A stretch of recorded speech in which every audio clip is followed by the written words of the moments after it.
You didn't choose to be the responsible one. You kind of became that person.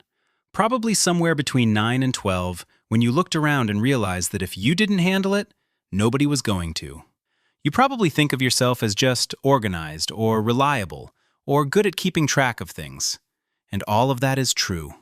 But you're also the one who comes home from a quiet dinner and needs an hour to decompress. Who can't quite switch off on holiday. Who ends up more wrung out than everyone else by an evening that was, objectively, fine. There's a reason for all of that. You walk in the door and scan the room. You clock the tension before anyone's spoken. You notice the thing on the counter that nobody else has registered. You're already running through who's okay and who isn't. The follow-up email nobody asked for. The problem spotted before it surfaced. The plan ready before anyone thought to ask. The thing quietly fixed before anyone knew it was broken. That's not just being organized. Something else is running underneath it. Picture yourself at 9. A parent who you could never quite predict.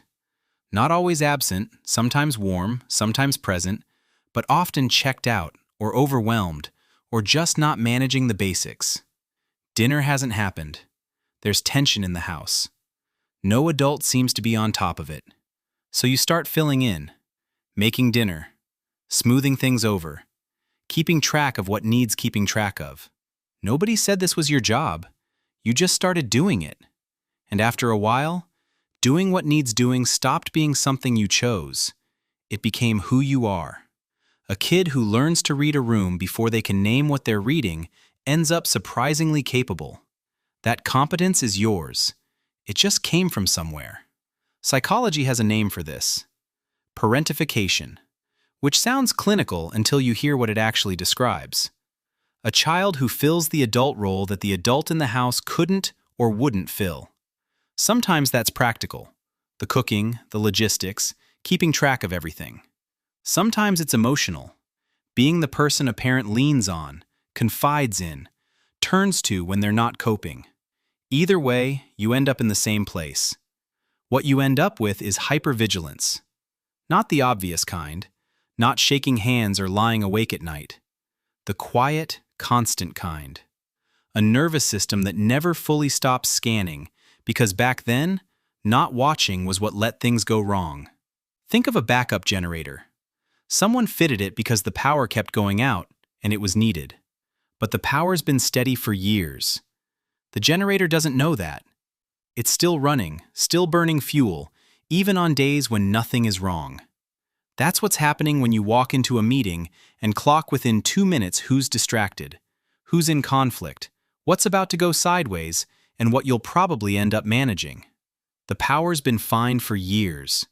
The generator's still on. And it all feels completely normal to you. Of course it does. You've never known anything different. Here's what that costs you. Hypervigilance doesn't feel like anxiety. It feels like competence. The scanning, the anticipating, the solving. It's fast, it's practiced, it works. So the experience from the inside isn't I'm overwhelmed. It's I'm on top of things. And most people around me are slightly less so. The exhaustion comes later. And when it does, you can't quite explain it. You weren't doing anything wrong. You were just doing what you always do. When you first hear this, your reaction usually isn't, yes, that explains the exhaustion. It's, wait, isn't that what everyone does? It isn't. That's just you. Then there's who you end up with. Look at the people closest to you. Partners who are a bit more chaotic. Friends who need a bit more managing. Colleagues who lean on you more than you lean on them. Not because you can't attract capable people. You can. But being the most together person in the room is familiar. It's what you grew up with. Being with someone who's already handled things, who doesn't need managing, who's fine.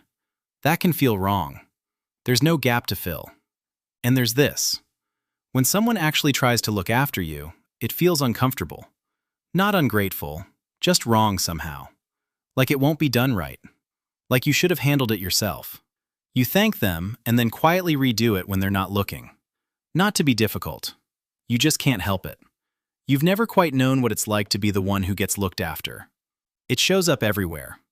You stay late not because anyone asked, but because you can't leave something unfinished. You send the follow-up nobody assigned you. You hold the mental list no one else is holding. You notice the mood shift in a room before anyone said a word. And when something goes wrong, the first thought, every time, I should have caught this earlier.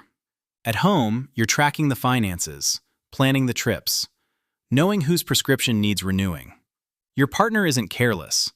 They just don't notice these things need doing. You always do. And in your body, it shows up as tension that doesn't lift on weekends. A vague feeling that something isn't handled, even when for once nothing needs handling. There's a quiet fantasy that goes with all of this. That someone will eventually show up for you the way you show up for everyone else. That you'll walk into a situation and it'll already be handled. That just once, you won't be the one holding it together. That's not a childish wish. It's what happens when you've been doing this since you were 9. Getting there doesn't require a different partner or a different job. It starts with knowing the role was assigned, not something you were born with. It got assigned in a specific family, in specific circumstances, to a specific kid who happened to be paying attention at the wrong time. You did something genuinely impressive as that kid. You kept things from getting worse. But who you became to do that, and who you actually are not the same thing. It does something to you. Finding out that the most reliable thing about you was, at some point, just a response to someone else's unreliability. What do you do with that? The scanning doesn't stop just because you've named it. You'll still walk into a room and clock within 30 seconds who's tense and what's about to go sideways. That's not going away. But something does change. Right now, when you notice something that needs doing, you just do it. There's no pause. Once you've named it, you start to catch yourself in the act. And you get a question you didn't have before. Is this mine to carry? Or did I just automatically pick it up? Most of the time you'll still decide, yes, it's yours. But the deciding is new. The other shift takes longer. Not everything you notice needs to get fixed. You probably know this. But knowing it and actually leaving something alone are different things. Try it with something small. You notice the email that should probably go out. Leave it. Someone will catch it or it won't matter. There's something at home that needs sorting. Walk past it. Watch what happens. Usually nothing does. The only way to actually believe that is to experience it a few times. And then there's being looked after. It's going to keep feeling wrong for a while. But knowing why it feels wrong changes what you do with the discomfort. You can sit with it and recognize it for what it is. An old reflex, not a sign the help was wrong. The competence is genuinely yours. The goal was never to become less capable. It was just to figure out which parts of this you're actually choosing, and which parts were handed to you before you were old enough to have a say.